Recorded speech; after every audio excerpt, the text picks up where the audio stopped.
Hello there and welcome to my channel. My name is Nola, and if this is your first time here today, welcome. If you've been here before, welcome and thank you for coming back. I hope you'll stay a while, and to my new subscribers and to all of my subscribers, thank you so very much. It means so much to me to have you all here with me. Today I want to speak to something that is really from my heart. As we all know, there's just so much going on in the world, and this is about justice, intuition, grief, and what I believe is a spiritual and moral litmus test for our time. The genocide that is unfolding in the Gaza Strip with the Palestinian people and the lack of the world's response to it. The Jewish Voice for Peace has long been a powerful voice for justice, but especially now, when we're watching this brutal repression unfold.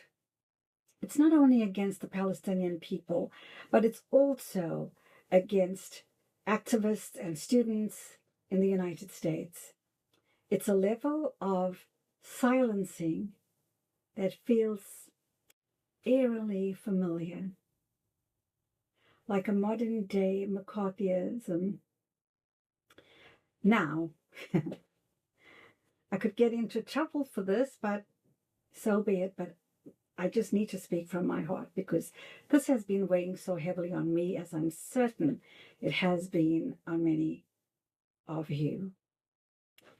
So now Israel represents itself as a victim of genocide backed by the full weight of the United States. But there is a long tradition of radical Jewish voices, prophetic voices, who stand not just for their own people, but for all oppressed people. I must make that very clear. These voices have taught us what true solidarity looks like. And now, Palestine is the moral litmus test. What's happening in Palestine, especially over this past year and a half, shows us exactly where the world stands. And let's be honest, most of the world has failed that test. Sorry, I have something. But here's the thing, okay? Here's the thing. At the same time that we're watching this devastation, we're also witnessing a global surge in solidarity. Students, trade unions, progressive movements, people who have never spoken out before are now rising up. This movement didn't start overnight. It's the result of decades and generations of organizing and struggle. And even now, even as Gaza is being reduced to rubble, the Palestinian people are not giving up. And for the last 100 years, they never gave up. So, they are holding on to their culture, their history, their love for one another, and their belief in freedom. Not just for themselves, though, with everything that is going on around them and what is happening to them. Okay? They continue their belief in freedom. Again, not just for themselves, but for all oppressed people around the world. That kind of resistance, that's spiritual. That's sacred. So yes, it's a moment of deep grief. But it's also a moment of deep awakening. I don't claim to know exactly what the outcome will be. I'd be a liar if I sat here and told you that. But what I do know, what Spirit has shown me, is that we as people, as the inhabitants of this planet called Earth, we have been called. Called to rise, called to stand together, called to help the people in Gaza. Who gave any man, any country, any ruler the right to decimate an entire population? Who has the authority? Could someone please tell me who has the authority to erase a culture, a lineage, a nation of people from the face of the earth? There is no justification for genocide, none. And yet, here we are in 2025, watching it unfold before our eyes daily. Right? Every morning we get up and the news says 25 people were killed this morning, 22 people. I mean, come on, people. What are these souls? Nothing? So I say again, Palestine is the moral litmus test of our time. And what side of history are you going to stand on? What side of history am I going to stand on? If you stood against apartheid in South Africa, if you ever marched for civil rights, if you've ever said never again, 1933 Germany, if you ever said never again, then this is the moment to mean it. This is not just about politics. Let's get that straight. This is about humanity. The people in the Gaza Strip, those are human beings. Those are precious souls, those women and those children. About refusing to look away, refusing to be silent, refusing to act like we didn't see what we saw and what we continue to see on a daily basis. You know, I went to a photo exhibition here in the Netherlands by a Palestinian Dutch photographer.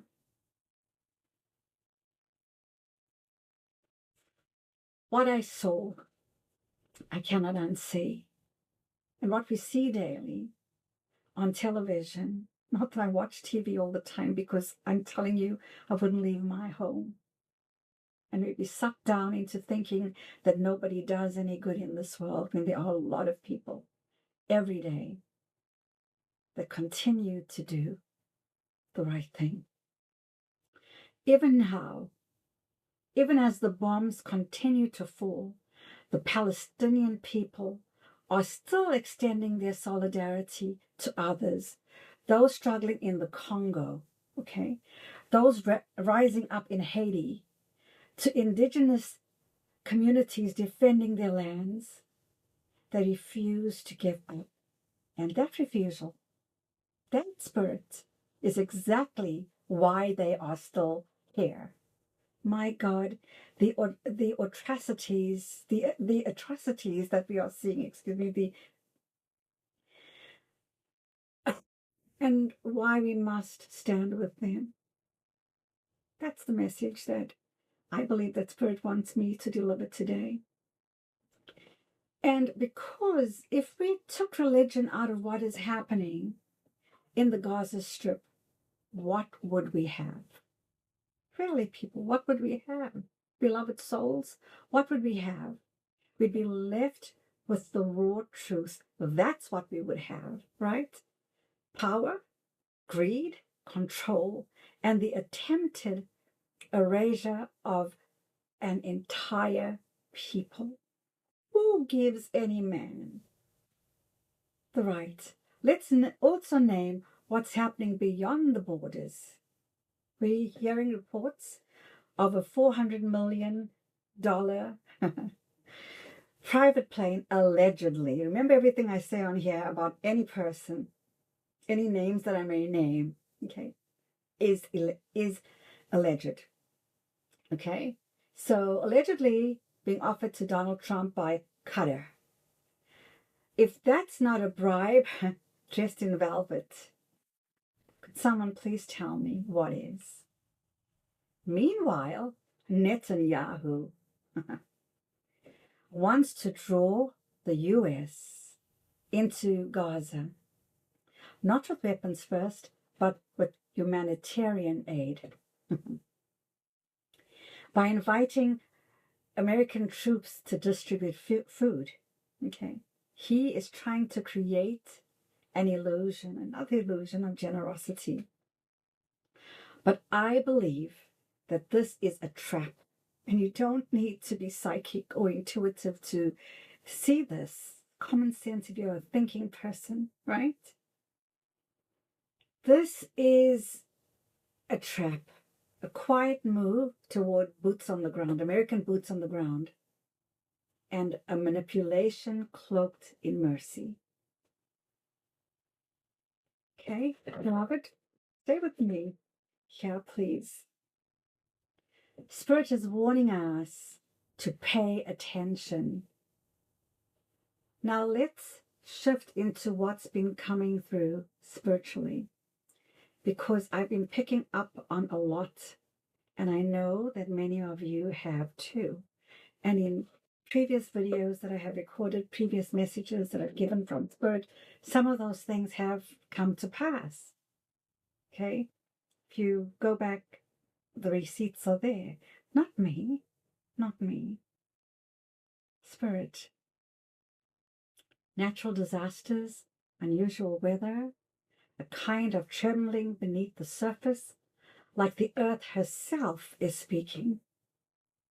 Right? If we watch our animals and we watch the birds and so on, you know, we can't control the weather, but we can prepare for the storm.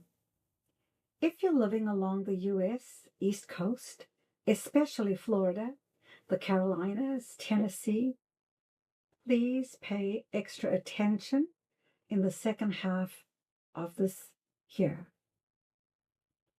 Flooding, shifts, movement. If your spirit tells you or says to you, don't go there, trust it. Listen to your body. Listen to your own intuition. Listen to the animals, because the earth speaks. But what do disasters do? Disasters strip away the noise. They show us what truly matters, not the things, but life itself. Yes, it's painful, but there is a sacred kind of awakening that comes when everything else falls away. If you've ever been through anything in your life, I think that you will recognize what I'm saying here. I do believe this is karmic. It is a reckoning, a time of consequence, not just for the United States, but for the world. And karma, precious souls, isn't punishment. It's consciousness, a mirror, a call to clean what we've ignored and to finally live by our spiritual code. In other words, by our dharma, right? Because, as I always say, karma never loses an address. Didn't lose mine, believe me. Everything we do carries energy. Everything we don't do also does carry an energy. So yes, what we're seeing now, this chaos, this division, this unraveling, it's karmic restitution. But that doesn't mean that we are doomed. I actually feel hopeful for mankind, because with every breakdown comes the possibility of a breakthrough.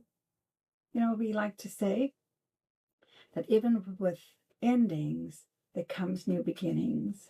When one door closes, another one opens. All of those metaphors that we love to use. So with every breakdown comes the possibility of a breakthrough. And more people are waking up spiritually. They tuning in. They trusting their intuition and stepping into a new way of being. I know you're part of this, right? This next decade will not be easy, but it will be clarifying. We are asked to tend to our own garden, to come home to ourselves, to remember what we're here for and who we're here to protect. That's how we rise. That's how we heal.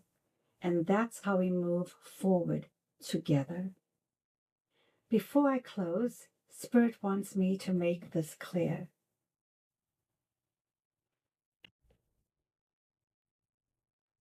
What is to come is not being revealed to drive fear. It's being shared so that people can prepare. Because the days ahead will be difficult in ways many Americans especially have never known. The unraveling of America has already begun, as unstable as things have felt over the last 100 and some odd days. More instability is coming, more shaking, more revelations, and more collapse.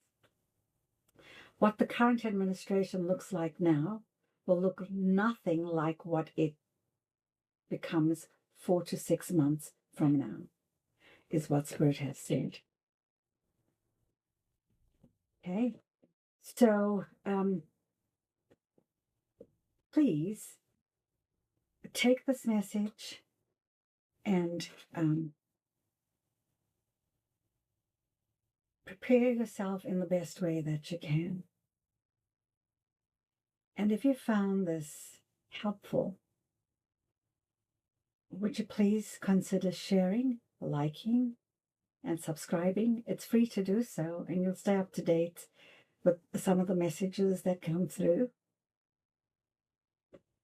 And please remember to be kind to yourself, to be kind to the people that you meet, because everybody is dealing with something that you and I know nothing about.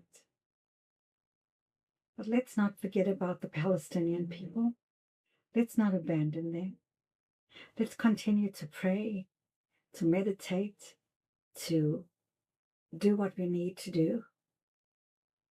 And in America, if you don't act and act fast, it might be too late. Seriously, I am an American citizen, and my heart is broken for what is taking place over there. But we must act. You know, nothing is ever carved in stone. That is what Spirit always tells me. Nothing is carved in stone, because we as humans, we've got free will and we have choice. And so do governments, right? So we do have the ability to change things. We do. So until the next time, take care of yourself and bye for now.